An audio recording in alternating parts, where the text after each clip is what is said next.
Bismillahirrahmanirrahim. Ukhayyikum bitahiyatal Islam, tahiyatal ahlal iman, tahiyatal ahlal jannah. Assalamualaikum warahmatullahi wabarakatuh. Alhamdulillahilladzi arsala rasulahu bil huda wa dinil haq liyudhhirahu 'alad dini kullih wa kafa billahi syahida amma ba'd. Wa ya ayyuhal hadirun ma'asyiral muslimin, ikhwah fillah, azakumullah wa iyyakum. Bapak Ibu yang berbahagia dan senantiasa dirahmati Allah Subhanahu wa taala. Syukur kita aturaken dumateng ngarsa dalem Allah Subhanahu wa taala. Alhamdulillah sampun mari kanugrahan ingkang ageng dumateng kita sedanten sehingga Pak insyaallah santen menika kita saged bermujalasah, saged tarbiyah kanthi kahanan sehat walafiat. Salawat dan salam taslim mugi kunjuk dumateng Kanjeng Nabi Muhammad sallallahu alaihi wasallam. Mugi-mugi kita angsal syafaatipun min yaumi hadza ila yaumil qiyamah insyaallah. Bapak Ibu yang berbahagia dan senantiasa dirahmati Allah Subhanahu wa taala, kita lanjutkan pembahasan kita ingkang kegayutan kalih huru-hara menjelang hari kiamat. Allah Subhanahu wa taala maringi pirsa dumateng kita sedanten bilih cobaan ingkang dilakoni manungsa niku dalam rangka supaya mereka mempunyai akhlasulillah, yaitu supaya mereka itu ikhlas beramal karena Allah Subhanahu wa taala. Karena itu ya alladzi khalaqal mauta wal hayata liyabluwakum ayyukum ahsanu amala. Jadi Allah menciptakan hidup dan mati dalam rangka untuk memberikan cobaan pada manusia, siapa yang paling ahsanu amala, yang paling baik amalannya. Siapa yang baik amalannya? Menurut Fudail bin Iyad, yang paling baik amalannya itu adalah ya akhlasuhu wa aswabuhu. Akhlasuhu itu adalah orang yang paling ikhlas, aswabuhu itu yang paling menetapi apa yang dicontohkan oleh Kanjeng Nabi Muhammad SAW. Menjelang hari kiamat, ikhlas dengan shawab, ikhlas ya dengan benar menetapi Kanjeng Nabi, ini akan mengalami banyak penurunan derajat. Ini hadis berkaitan dengan hari kiamat. La taqumas sa'ah, tidak akan tegak hari kiamat hatta as'adan nas, sampai orang yang berbahagia di dunia ini luka bin luka. Jadi orang Arab itu mengatakan kalau luka bin luka itu adalah orang yang bidunil ilmi, orang yang tidak mempunyai ilmu. Atau bahasanya lain adalah ruwaibidah. Ruwaibidah itu apa? Rajul ta'ih yatakallam bi amril amah, yaitu adalah seseorang yang tidak punya ilmu tapi kemudian dia ya mengatakan sesuatu pada orang sehingga menyesatkan. Apabila mereka mengambil aftau fadallu wadallu, kalau mereka mengambil pendapatnya maka mereka sesat dan menyesatkan. Karena itu menjelang akhir zaman ya jenengan harus tetap thalabul ilmi. Karena apa? Ilmu itu adalah thoriqu ilal jannah. Al ilmu nurun, ilmu itu adalah jalan untuk menuju surga. Al ilmu nurun, ilmu itu adalah cahaya yang menerangi orang sehingga dia tidak tersesat di tengah jalan. Karena itu Bapak Ibu yang berbahagia dan dirahmati Allah Subhanahu wa taala, maka kita harus kembali kepada ayat dasar, yaitu apa? Wal asri, yaitu demi masa. Karena masa itu adalah sesuatu yang harus kita isi dengan amal soleh. Masa itu adalah kesempatan dari Allah Subhanahu wa taala untuk beribadah. Wa ma khalaqtul jinna wal insa illa liya'budun. Tugas kita hanya untuk beribadah kepada Allah Subhanahu wa taala, ta'abbud kepada Allah Subhanahu wa taala. Ya, karena itu ma'asyiral muslimin, supaya kita kemudian tidak rugi bagaimana? Ya, illal ladzina amanu wa amilus sholihat. Karena sebelumnya innal insana lafi khusrin. Manusia itu dalam keadaan merugi. Karena apa? Enggak mengisi waktu yang diberikan Allah itu dengan kebaikan. Ya wal asri itu apa? Demi waktu asar yang sangat pendek sekali. menjelang maghrib, ya asar sampai maghrib itu sangat pendek sekali. Dan itu adalah gambaran daripada umat Muhammad. Kalau umat Yahudi antara pagi sampai siang, umat Nasrani siang sampai kemudian asar, ya umat Kanjeng Nabi antara asar sampai maghrib. Begitu sangat singkat. Al-hayatul qasir. Hidup itu adalah sangat pendek. Karena itu ma'asyiral muslimin kita isi, karena semua yang harus kita pertanggungjawabkan itu adalah amal kebajikan kita selama hidup di dunia. Dalam hadis itu dikatakan la tazula qadama 'abdin hatta yus'alu an arba. Tidak bergeser kaki anak Adam sampai ditanya dengan 4 hal. Wa am sababihi fima ablah. Masa mudanya diisi dengan amalan apa saja. Wa an umrihi fima afna. Kemudian tentang umurnya itu kemudian ya diberikan untuk ibadah atau untuk bermaksiat. Wa an ilmihi, dan tentang ilmunya bima amalabi, apakah sudah diamalkan atau belum. Sing bahaya itu yang terakhir ini ya. Yang terakhir apa? Wa an malihi, berkaitan dengan hartanya. Min ainak tasabahu, dari mana dia mendapatkan, wa fimma anfaqahu, dan kemana dia kemudian mentasarufkan atau kemudian menyalurkan hartanya tadi. Bayangkan ya, jenengan sudah daftar haji sampai puluhan tahun. Tiba-tiba kuota jenengan didol 115 juta. Akhirnya jenengan bukan semakin maju malah semakin mundur. Ya, bahkan mungkin hajinya bisa 30-50 tahun lagi. Kira-kira menangi haji no betul. Gara-gara apa? Kuotanya dijual. Dan itu bukan hanya ya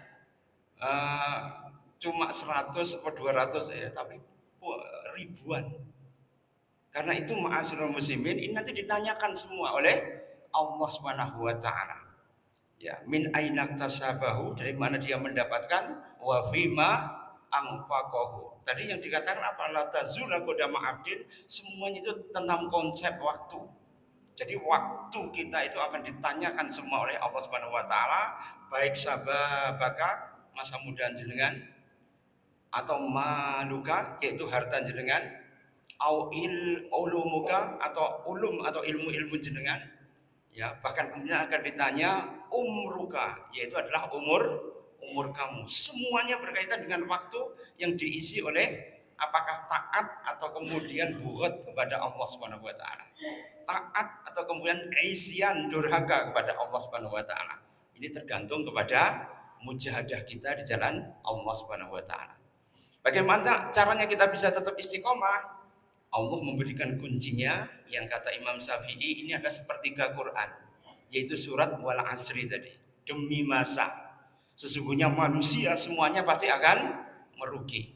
Illal ladzina amanu wa amilu sholihat, kecuali orang yang beriman dan beramal saleh. Kemudian tawasaw bil haq, tawasi dalam hal ya al-haq. Al-haq itu wal Islam, yaitu al-Islam. Kemudian tawasi berkaitan dengan as-sabrun, yaitu berkaitan dengan sabar. Sabar kenapa? Karena kita harus menghadapi cobaan dari Allah Subhanahu wa taala. Yang kita hadapi apa? Yaitu adalah luka bin luka, yaitu orang yang memperturutkan hawa nafsu tadi. Berat ya ikhwani fillah, azakumullah wa iyyakum. Kita bahas yang pertama, yaitu berkaitan dengan iman. Iman itu adalah sesuatu yang dahsyat, di mana iman itu kemudian ya didefinisikan, yaitu adalah tasdiqu biqalbil wal janan, yaitu kita mentasdik dengan ya hati sanubari, qalbu wal jananu, dan kemudian yang kedua wa iqraru bil lisan, kita mengikrarkan dengan kalimat dengan lisan, wa antashhada ala ilaha illallah wa anna muhammadar rasulullah. Maka ketika kita berikrar dengan lisan, maka kita kemudian sudah beriman. Kemudian harus dibuktikan dengan apa? Amalan. Wal amalu bil jawarih wal arkan. Kemudian mengamalkan dengan seluruh anggota badan kita. Al imanu yazidu bi ta'ati rahman. maka iman itu akan naik dengan taat kepada Sang Rahman. Wa yanqusu bi itiba'is syaitan. Kemudian akan berkurang kalau kita mengikuti jejak-jejak setan. Udkhulu fi silmi kafah. Masuklah kamu ke dalam Islam secara keseluruhan. Wa la tattabi'u khutuwatis syaitan. Innahu lakum aduwwum mubin. Kalau kamu mengikuti langkah-langkah setan, sesungguhnya setan itu adalah musuh yang nyata. Jadi ma'asyiral muslimin, iman itu bisa naik, bisa turun. Iman itu kita bisa taat seperti malaikat, tapi bisa ingkar seperti setan. Maka ketika kita berusaha untuk tetap taat pada Allah, itu namanya mujahadah. Waladina jahadu fina lanahdiyanahum subulan. Kalau para ulama dulu itu begitu wirai. Wirai itu apa? Warok, zuhud. Sehingga kalau kita jenengan melihat ya Pak Natsir, itu kalau kemudian beliau itu pulang dari kantor DPR, dia Perdana Menteri loh ya, naik sepeda bukan mobil. Jasnya itu tambalan ya, sampai sekretariatan itu kemudian urunan untuk membelikan jas pada Pak Natsir. Kira-kira kalau sekarang ya para pejabat itu jasnya tembelan apa enggak, Mas? Ya, kira-kira diberi mobil dinas ya, diberi mobil dinas Avanza, kira-kira mau apa enggak? Ini Pak Nasir pakai sepeda Perdana Menteri. Ya. Bahkan jenengan ya bisa melihat ya, bahkan beliau itu menawari Aidit ya. Ya Pak Aidit pulang dengan saya, tak gonjang nih sepeda. Ya kan dulu itu. Ya. Bahkan ketua Katolik, Partai Katolik Indonesia itu diboncengkan oleh Pak Nasir, diajak makan bareng. Jadi kayak guyub rukun sederhana. Ya.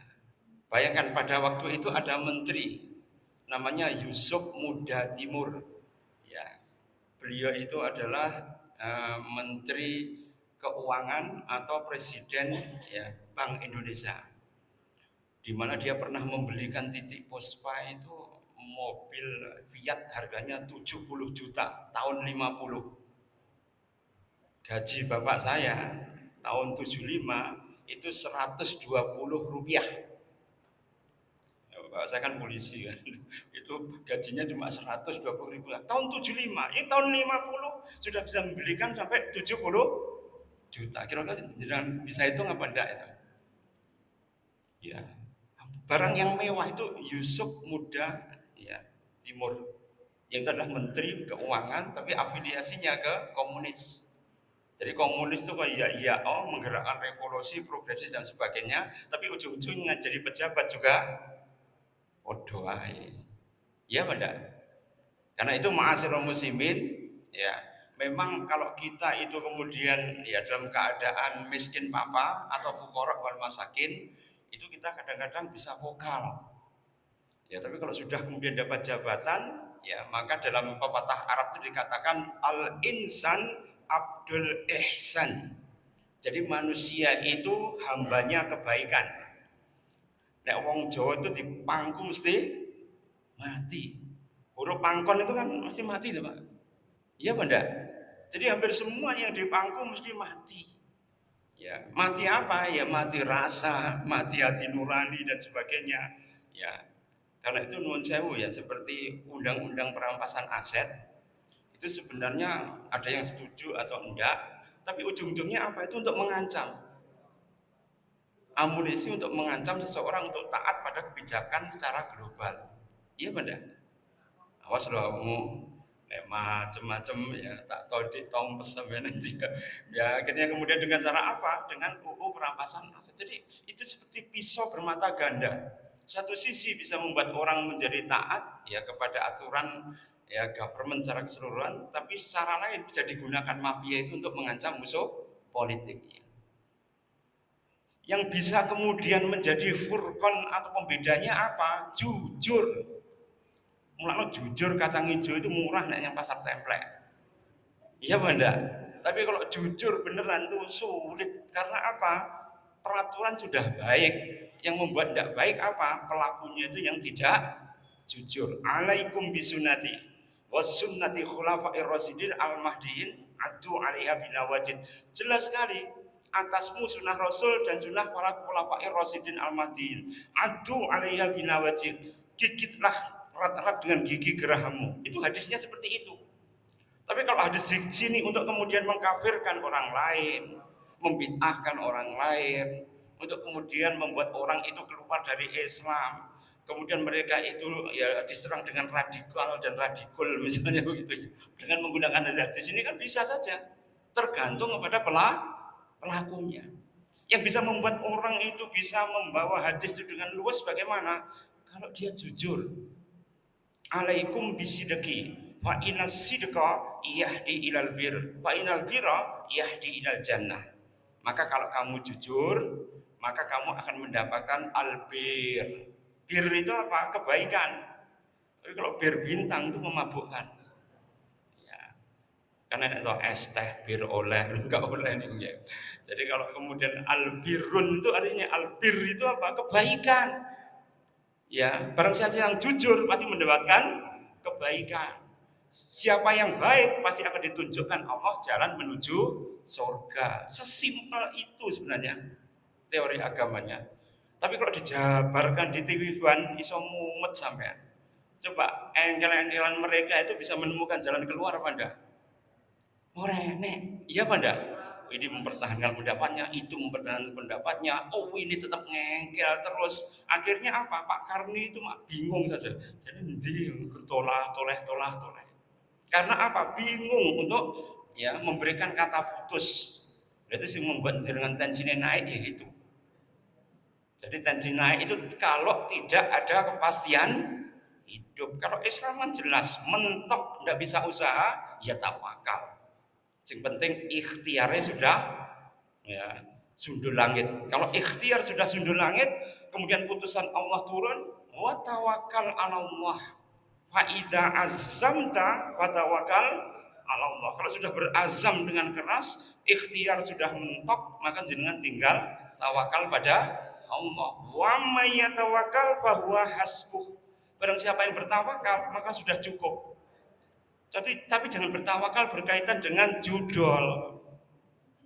Pas aku tawakal tak pasang nomor kiai. Wah, nomornya 35. Ya, karena mimpi wedhus gitu. Jadi dia kemudian apa? Angan-angan wah apa mimpi wedhus terus tembak 35. Tawibakno apa jebol.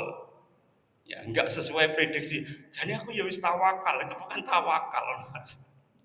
Ya. Jadi tawakal tidak seperti itu jalannya. Tawakal itu adalah berkaitan dengan akhlasuhu wa aswabuhu. Yang ikhlas dan shawab yang menetapi apa yang diperintahkan oleh Allah dan Rasulnya. Sederhana itu. Ya, karena itu iman diterangkan ya oleh Jibril itu melalui tanya jawab dengan Kanjeng Nabi. Dalam hadis yang panjang ya berkaitan dengan hadis Arba'in Nawawiyah yang kedua itu kemudian dari Umar bin Khattab yang beliau kemudian bainama nahnu julusun inda Rasulillah sallallahu alaihi wasallam, dan ketika kami duduk dengan Kanjeng Nabi Muhammad sallallahu alaihi wasallam, idza tala'a alaihi rajulun, kemudian kami melihat seseorang itu apa? Syadidu bayatu si'ab. Dia mempunyai baju yang putih bersih. Jangan lihat ya, para priagung dari Dubai itu bajunya kan putih-putih kan? Ya, rapi, putih. Jangan kan mengira kalau orang yang paling rapi orang Korea. Ya banda, tapi yang rapi itu adalah orang Arab Dubai. Kalau jangan lihat di mobilnya belakang itu mesti ada jubah pengganti. Ya, kalau kita kan enggak ya, yang penting wes kono-kono ya. Tapi kalau di Arab itu penampilan itu sangat diperhatikan karena membaca hadis ini. Melihat ya seseorang yang sadidu bayadus siap, yang mereka itu mempunyai baju yang sangat putih. Wasadidu aswadu sa'ri, dan kemudian ya aswadu sa'ri ya, jadi rambutnya itu sangat hitam sekali. Wahai orangnya bajunya putih, rambutnya hitam. La yura min asaris safar, dan tidak terlihat bekas-bekas safar, keringetan atau kemudian kesel, kemudian bajunya lekoh ya, atau kemudian ya ada debu ya, atau kakinya kemudian kotor, enggak. La yura ya min asari safar, tidak melihat ada bekas-bekas safar. Ya. Dan kemudian la ya'rifu mina ahadun, kemudian kami sama sekali tidak mengenali sapa wong iki. Ya, kemudian ya wa julusun inda Rasulullah sallallahu alaihi wasallam. Kemudian dia duduk ya di depan Rasulullah sallallahu alaihi wasallam. Fa asnada rukbataihi ila rukbataihi. Kemudian memepetkan dengkulnya kepada dengkul Nabi. Bayangkan ya. Kira-kira jenengan kalau diajari guru begitu tegang apa enggak? Ya. Jadi moro-moro orangnya tadi langsung duduk di hadapan Nabi, langsung kemudian ditempelkan dengkulnya itu dengan dengkul Nabi. Fa asnada rukbataihi ila rukbataihi. Maka kemudian ya di dengkulnya orang tadi gabung dengan dengkulnya Kanjeng Nabi Muhammad sallallahu alaihi wasallam. Kemudian ya wa doa kafaihi, kemudian meletakkan dua tangannya ala fakhidaihi, di atas paha Kanjeng Nabi. Wah, tambah tegang meneh. Wis kemudian dengkulnya bersatu, tiba-tiba tangannya itu memegang paha Kanjeng Nabi Muhammad sallallahu alaihi wasallam. Kemudian ya Muhammad akhbirni anil iman. Wahai Muhammad, ceritakanlah padaku apa arti iman. Wah, ini malah tambah langsung dikai pertanyaan, enggak babi bu, langsung memberikan pertanyaan. Ya, maka Rasulullah kemudian menjawab, ya, angtashhada ala, ya, kemudian beliau menjawab, ya, wa akhbirni anil Islam, katakanlah tentang Islam. Maka kemudian beliau mengatakan wa antashhada ilaha illallah wa anna muhammadar rasulullah wa tuqimus shalah wa tu'tiyaz zakah wa saumu ramadan wa tahujjal hajja man istata'a ilaihi sabila. Maka yang disebut Islam itu adalah bersyahadat antashhada alla ilaha illallah wa anna muhammadar rasulullah, kemudian mendirikan sholat, menyalurkan zakat, berpuasa pada bulan Ramadan, dan kemudian kalau mampu wa tahujjal hajja in istata'a ilaihi sabila, kemudian berhaji apabila sudah mampu. Fa ajibna lahu, maka kami heran. Umar bin Khattab berkomentar heran. Ya. Fa yas'aluhu wa yusaddiquhu, dia bertanya kemudian juga membenarkan. Ini cara Jibril untuk mengajar kepada Kanjeng Nabi. Fa akhbirni anil Islam wa akhbirni ya anil iman. Maka beliau menjawab antu'minu billahi wa malaikatihi wa kutubihi wa rusulihi wa antu'minu biqadari khairihi wa syarihi. Kalau iman apa? Fa akhbirni anil iman, yaitu adalah tu'minu billah, beriman pada Allah, wal malaikah, dan pada malaikat, wa kutubi, dan kemudian kepada kutub atau kitab-kitab yang diturunkan Allah kepada para rasul.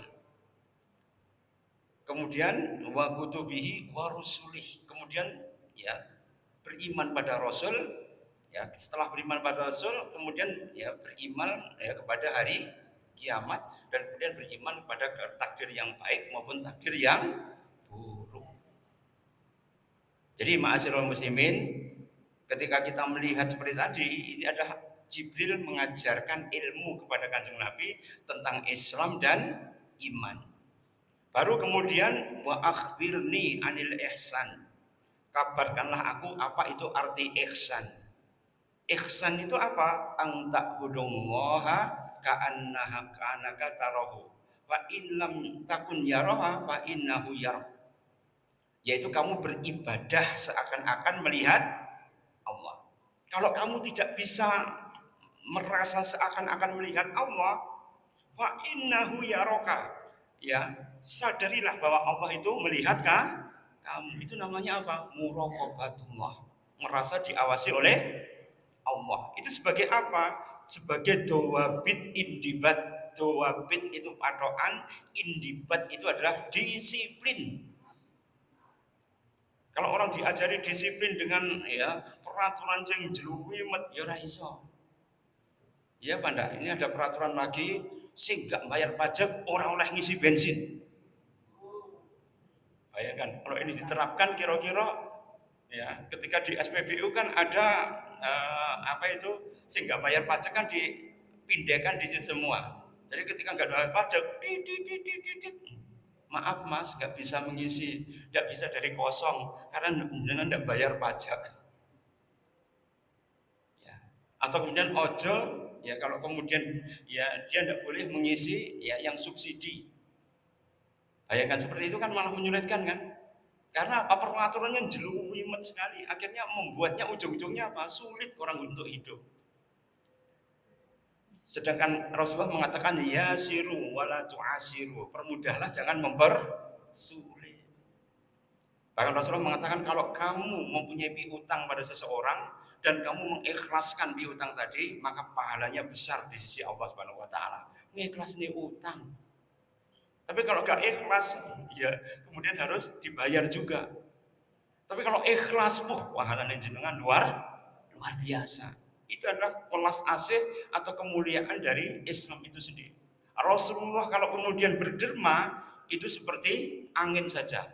Wes habis semua harta yang kalau beliau punya langsung diinfakkan kepada fuqara dan masakin. Aisyah juga begitu.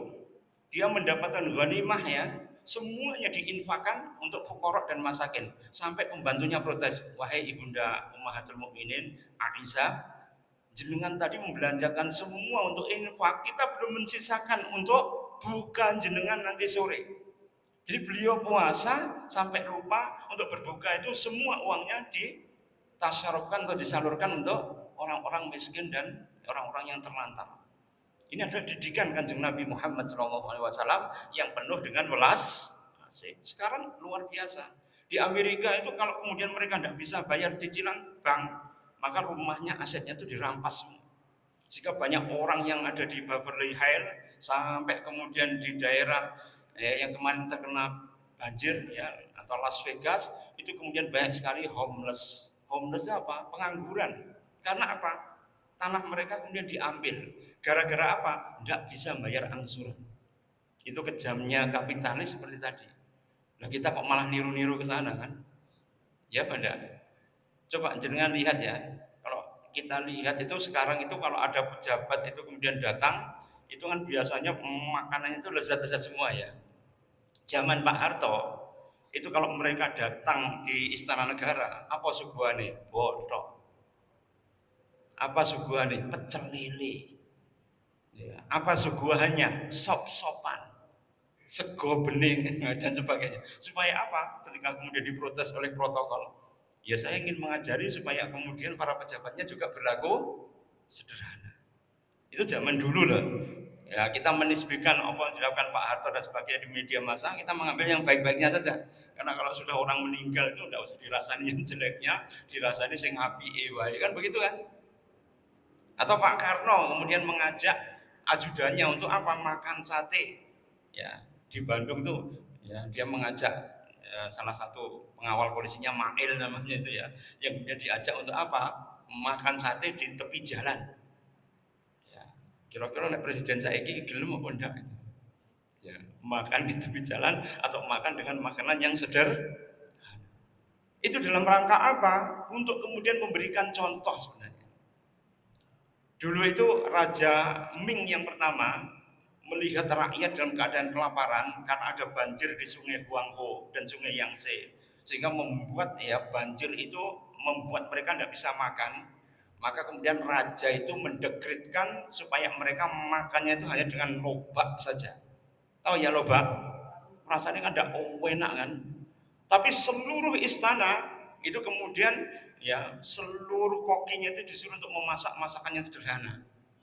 Sehingga ketika kemudian rakyat melihat pejabatnya itu, oh ya bodoh sorone, akhirnya mereka itu menggeliat sehingga akhirnya krisis itu berlalu dengan cepat sekali.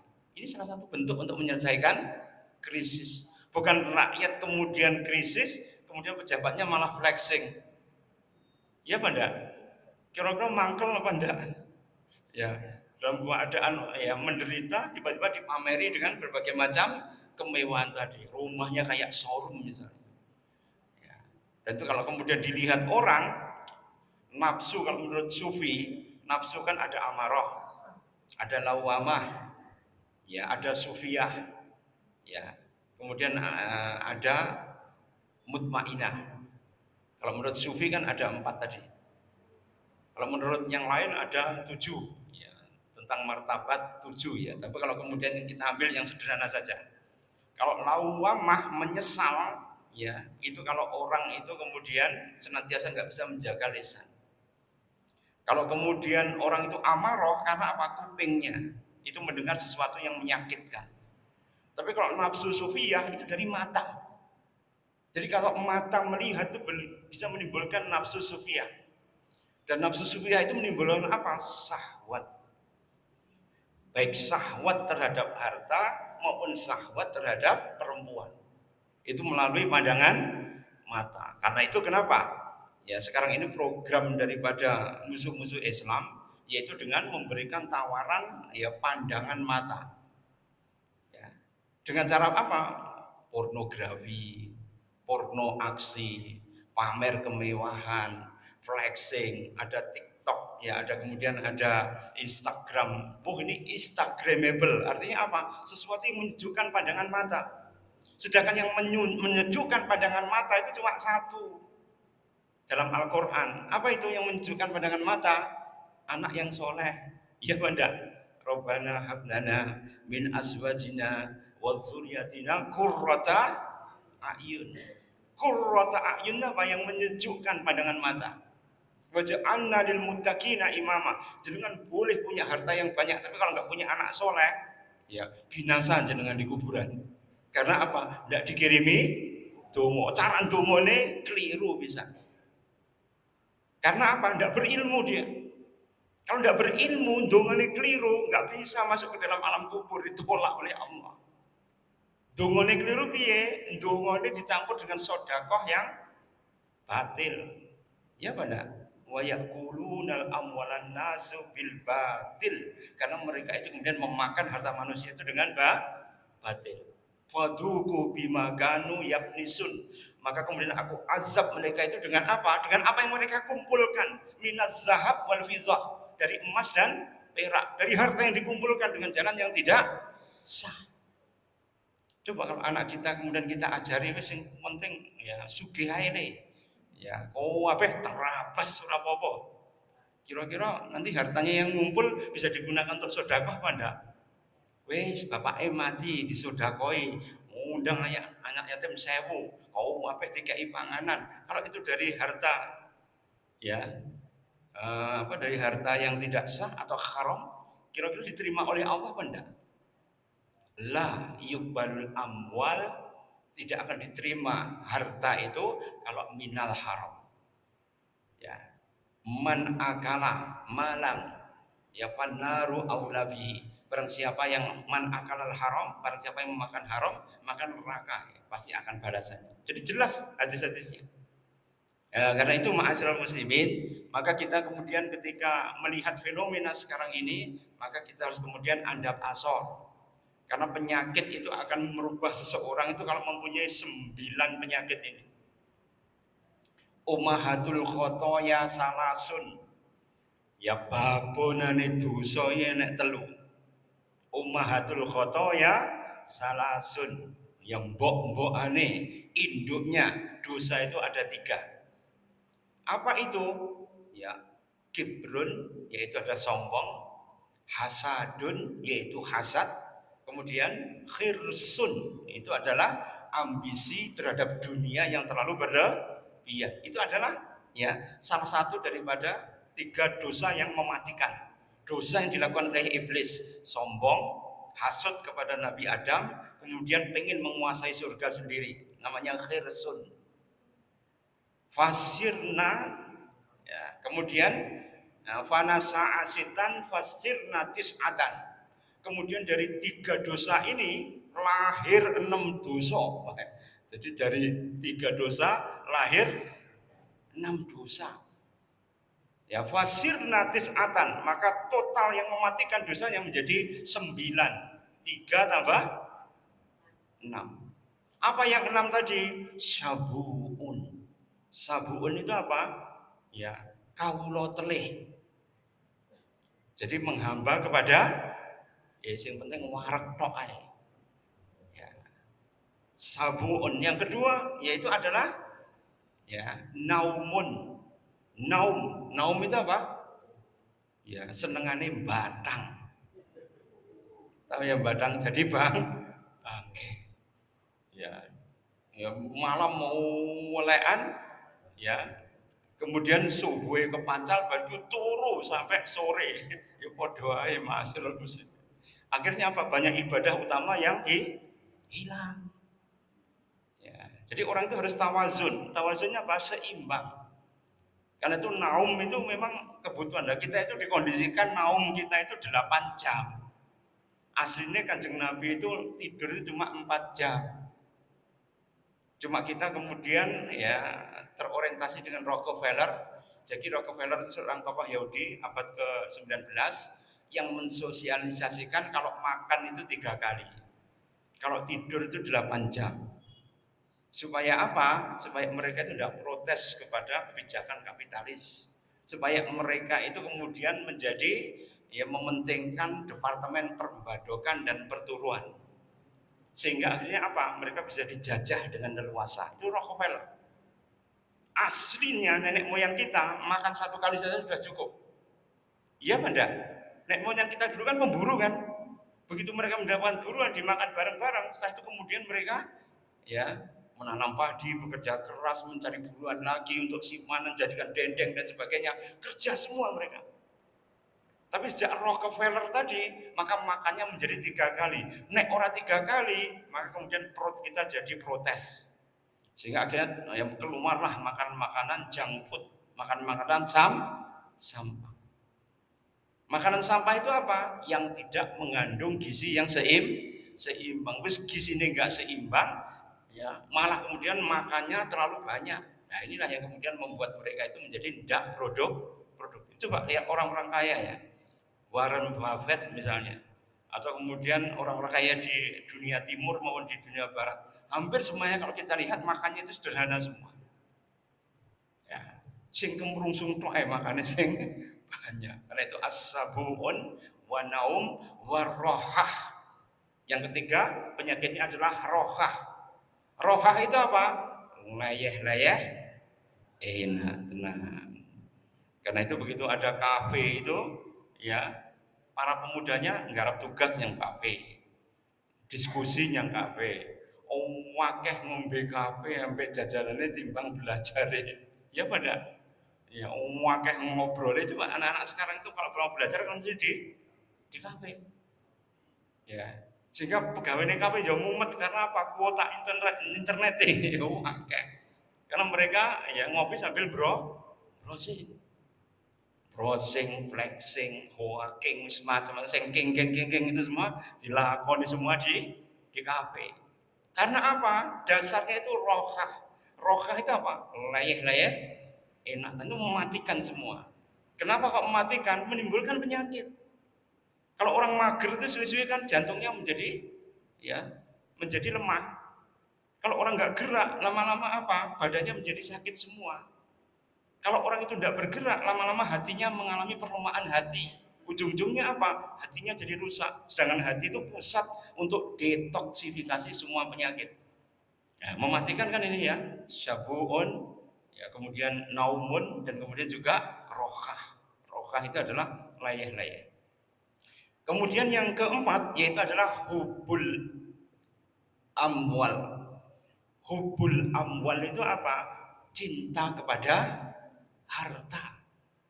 Jadi kalau orang cinta pada harta itu ya wa tuhibbul mala hubban jamma. Kalau mereka cinta pada harta, jangket sekali. Ya, duit 1.000, kelangan 1.000 tok itu digoleki sampai elek. Ya. Jadi kalau orang itu punya harta, kehilangan didik, mesti sedih. Ya karena itu ma'asyiral muslimin, banyak penyakit itu karena apa? Kehilangan. Maka mereka sedih. Akhirnya kuota sedihnya itu menumpuk.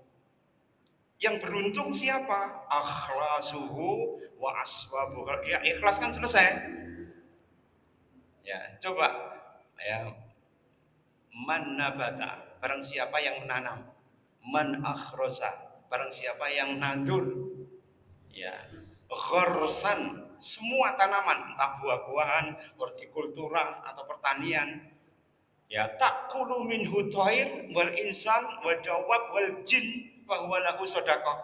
Kalau itu dimakan oleh burung, dawab itu binatang yang melata, manusia atau jin sekalipun yang makan, fahuwa sodako, orang usah diurus, semuanya itu adalah sodako. Selesai. Orang kan enteng kan pikirannya. Tapi kalau orang punya harta kekayaan, disimpan, rekening nggak digunakan selama 3 bulan, langsung diblokir. Kira-kira stres apa enggak? Stres karena hartanya banyak, diblokir ya totalan nanti. Ya. Jadi orang itu kadang-kadang susah karena apa yang dipegang. Ada 2 bersaudara, satu berilmu, satu kaya raya. Ketika berdagang, ya kapalnya itu diombang-ambingkan oleh ombak, tenggelam. Ya, yang punya ilmu itu kemudian bisa meraih skoci sehingga selamat. Sing punya harta itu karena bingung hartanya, ya akhirnya kemudian ya dia melepaskan hartanya dengan berat hati, akhirnya dia kemudian selamat dengan kepingan kayu yang pecah dari kapal. Sampai di daratan, ya maka kemudian saudaranya mengeluh, ya hartaku hilang kabeh. Tapi yang punya ilmu, enggak apa-apa, hartaku masih utuh. Karena hartanya adalah ilmu tidak akan hilang, ma'asyiral muslimin.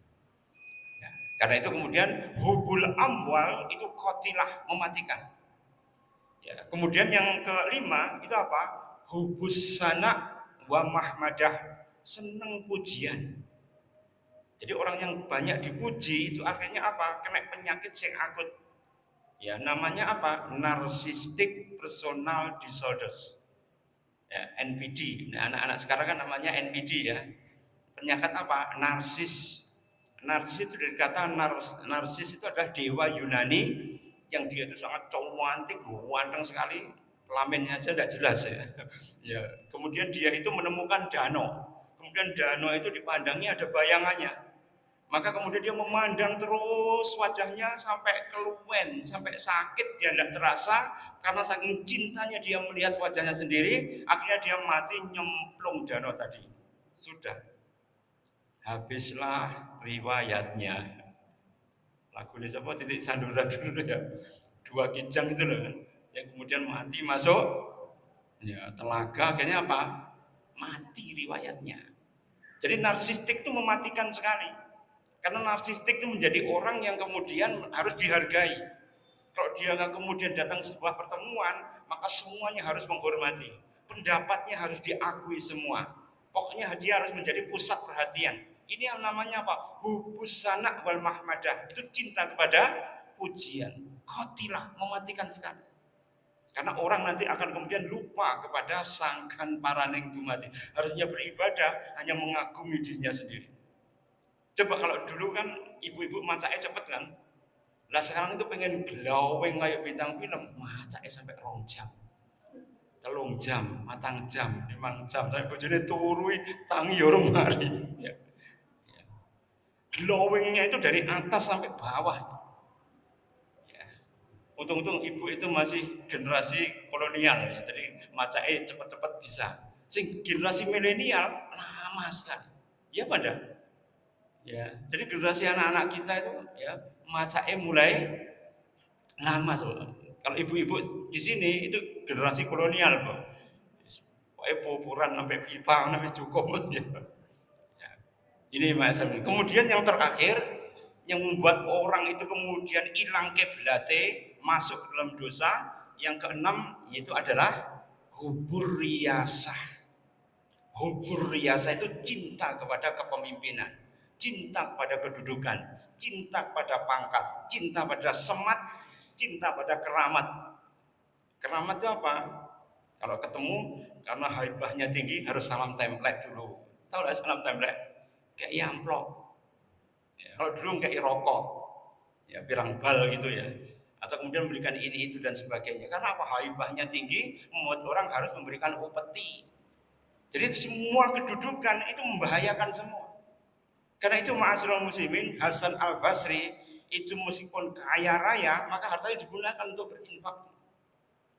Jenengan tahu ya, Abu Ja'far Al-Mansur, khalifah dari dinasti Umayyah, itu ternyata kalah kaya dengan Imam Malik. Imam Malik itu kaya raya. Jadi Imam Syafi'i itu kaget ya ketika dia itu ngangsu kawruh di Imam Malik, masuk di dalam halakohnya, itu ternyata ya apa karpet beliau itu kalau kemudian kaki itu menginjak hilang ya telapaknya karena saking tebelnya daripada karpet tadi. Siapa yang bisa membeli karpet itu dari Persia? Orang kaya saja. Dan Imam Malik termasuk orang kaya. Seorang sejarawan membandingkan antara beliau dengan presiden Bani Umayyah saat itu, yaitu Abu Ja'far Al-Mansur. Ternyata kekayaannya itu jauh melebihi ya, Imam Malik. Dan Imam Malik itu berdagang. Dan dagangnya itu dia mendapatkan pasif income. Tahu ya pasif income? Dia hanya mempunyai toko-toko saja, semuanya store. Itu Imam Malik. Ya. Imam Abu Hanifah itu juga juragan kaca. Ya. Kemudian Imam Ahmad bin Hambal atau Imam Syafi'i, nah itu yang benar-benar rodok miskin gitu. Ya. Tapi semuanya imam-imam itu hampir semuanya mereka itu kaya. Dan mereka itu kemudian menginfakkan semua hartanya itu untuk di jalan Allah Subhanahu wa taala. Semua murid-muridnya itu ditanggung semua termasuk Imam Syafi'i. Jadi ma'asyiral muslimin, ya kalau kita kemudian melihat perjuangan para ulama kita dulu itu karena apa? Mereka kaya boleh. Tapi semuanya digunakan untuk li'ila'i kalimatillahi yal ulia, meninggikan kalimat Allah sehingga lebih tinggi. Insyaallah kita teruskan minggu depan karena materinya panjang sekali ini ya. Berkaitan dengan luka bin luka, kenapa mereka menjadi orang yang bodoh lagi durhaka? Karena mereka kemudian mengikuti tiga ya pelabuhan dosa tadi, kemudian juga mengikut kepada ya 6 daripada dosa ikutannya, maka menjadi 9 dosa ya kiu ya triple 9 ya, itu yang nanti akan membuat orang itu akan menjadi rusak ya gara-gara itu tadi. Insyaallah demikian ma'asyiral muslimin, moga-moga bermanfaat. Aku lupa lihada wastaghfirullahaladzim li wa lakum wa lisairil muslimin min kulli dhanbin fastaghfiruh. Kita tutup dengan istighfar 3 kali. Dan doa kafaratul majlis. Subhanakallahumma bihamdika asyhadu an la ilaha illa anta astaghfiruka. Assalamualaikum warahmatullahi wabarakatuh.